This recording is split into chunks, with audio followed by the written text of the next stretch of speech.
Hello मित्रांनो, कसे आहात? ठीक आहात ना?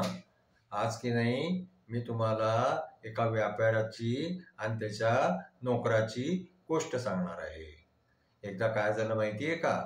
अकबर बादशाहचा दरबार लागलेला होता. आणखीन त्या दरबारामध्ये त्यांचे सगळे मंत्री, नवरत्न हे सगळे बसलेले होते. तेवढ्यामध्ये काय झालं की त्या दरबारामध्ये दोन माणसं जे आहे ते धावत धावत आले. आणखीन त्यातल्या एका माणसाने जे आहे त्या अकबर बादशाहला म्हटलं की बादशाह, मी एक व्यापारी आहे, माझं नाव आमिर आहे. मी आपल्या नोकराच्या भरोशावरती आपला सगळा व्यवसाय, आपली सगळी संपत्ती हे सगळं सोडून आणखीन विदेशामध्ये व्यापार करायला गेलो. आणखीन मी आता तिथं व्यापार करून जेव्हा वापस आलो तेव्हा हा माझा नोकर जो आहे ना, हा म्हणतो की मी तुम्हाला ओळखतच नाही, मला जे आहे मी तुम्हाला कधी पाहिलंही नाही असं म्हणतो. आणखीन माझी सगळी संपत्ती, माझा व्यापार जो आहे तो मला द्यायला नाही म्हणतो. तर बादशाहनी जे आहे त्या दुसऱ्या माणसाकडे पाहिलं तर तो जो नोकर होता ना, तो म्हणायला लागला की नाही महाराज, हे खोटं बोलतात. मी आमिर आहे, माझं नाव आमिर आहे, ह्यांचं नाव नाहीये. आणखीन हा व्यापार माझा आहे, हा सगळा पैसा मी कमवलेला आहे असं जे आहे त्यांनी म्हटलं. ह्यांचं काहीच नाहीये असं तो बादशाहला सांगायला लागला. आता काय झालं माहितीये, बादशाह समोर समस्या उभी राहिली की आता आपण ह्याच्यामध्ये काय करायचं. तर त्यांनी बिरबलकडे पाहिलं तर बिरबल जे आहे ते समजून गेले की बादशाहला आपली मदत पाहिजे आहे. म्हणून बिरबल तिथं उठून त्या दोघांपाशी आले.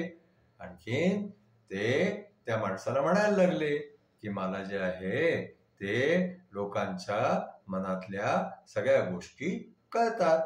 मी तुझ्याकडे पाहून जे आहे हे सांगू शकतो की तुझ्या मनामध्ये काय चाललेलं आहे. त्या दुसऱ्या माणसालाही ते म्हणायला लागले की मी तुझ्या इकडे पाहून सांगू शकतो की तुझ्या मनात काय चाललेलं आहे.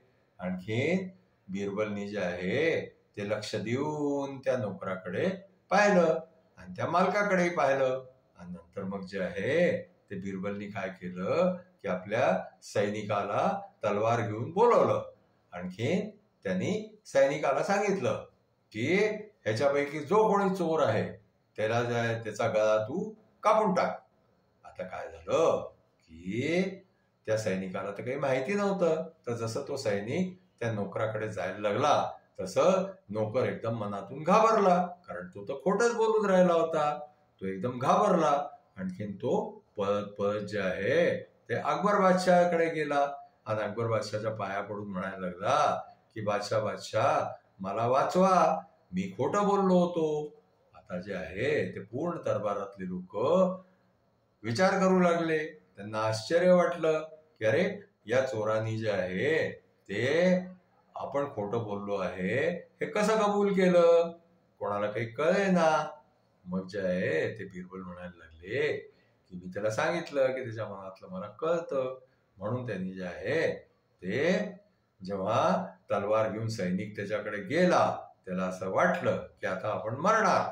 म्हणून तो बादशाहकडे स्वतःला वाचवायसाठी पळाला आणि बादशाहच्या पायापाशी जाऊन बसला.